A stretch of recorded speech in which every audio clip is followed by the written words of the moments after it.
these cartels, my gosh, they are just evil.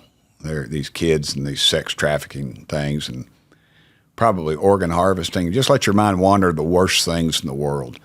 And the millions upon millions every month they're making, hauling humans over the border and getting them into this country. To me, it's just, it's unbelievable. And fentanyl, you can't, everybody knows somebody that had a run-in with that. And I was a young lady, I was about to say little girl, we were in high school together. She was a little girl, and she was younger than me, and I met with her a couple weeks ago, and her little boy had OD'd and died, of course, on fentanyl, and it's just a horrible. And I had a bill dealing with fentanyl. I couldn't even get the Democrats to let me give me a hearing on it because they would have had to admit there's a problem at the border. I met with the narcotics agents about 3 weeks ago. I said, what percentage of it is coming over the southern border? And they said, they didn't blink an eye, they said 100%. And I was like, 100%? I mean, I know there's some coming in, they'll catch a briefcase of it somewhere, but generally they're muling it in across our southern border. I mean, if you're going to risk going through a port of entry or just running across, giving somebody a backpack and say, head on up to Texas somewhere, and you'll meet somebody at a bus stop, and they'll give you money for it, and here's the deal. And and you're free to go. Well, it says that like every 11 minutes, someone's dying right now of a fentanyl overdose in America. My girlfriend from high school died yesterday of a fentanyl overdose. Just yesterday. My first love. I mean, that's how close it is to me right now. Yeah. Couldn't believe it. 42, 43 years old she is now. And,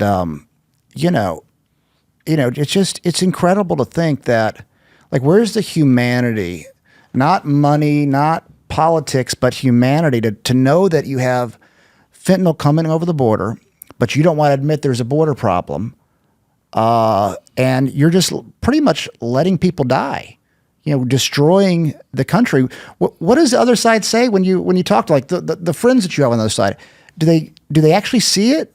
Like, what they see is in Washington. They just see staying in power. In both parties, there's some that are guilty of that. And it's just staying in power. And if they right now, they're trying to capitalize on what's going on at the border because it's just so prevalent. Depends. I remember back when it was 42% thought it was an issue, something like that, and now it's in the 60 to depend on. I've heard them up. It's 85% of the population thinks that there's a real problem there, and I'm one of them. But I've been one of them for a long time.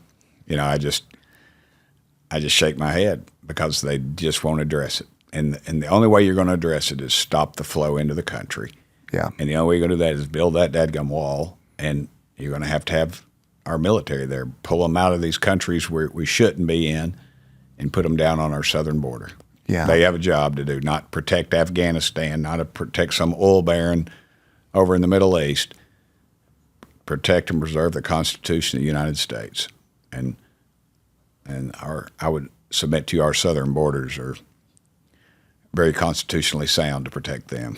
Yeah. I was watching Dr. Phil on, I think it was The View or it was Joe Rogan, one of the two. I actually watched both interviews, and he was going pretty hard on the southern border. He had been down there, and he said he was talking to the head of the border union, and he was saying that kids were going across with numbers on their arms or hands, and they would call the person, but we're not even checking to see if it's really their family. And basically we're using government money, taxpayers' money, to send these kids off to sex trafficking. 100%. 100%. I mean, what the hell? I mean, it's just... Yeah, what the hell? I'll tell you, there's a couple of things I don't think God's going to stand for much longer, and that's one of them. With our country, we've been blessed beyond belief, but we better be prepared because we have shunned what He's told us, and just what are social norms on that issue. It just can't keep going like it is, and for us to allow it is just beyond belief. I mean, the Democrats just, they'll call you a racist, they'll call you, you're a xenophobe or whatever the latest trend that they've figured out. Some focus groups told them is to call us, but I don't think the American public believes it. I hope they don't stand for it. But that's what happens when 20 million so-called conservative Americans decide to stay home on election day.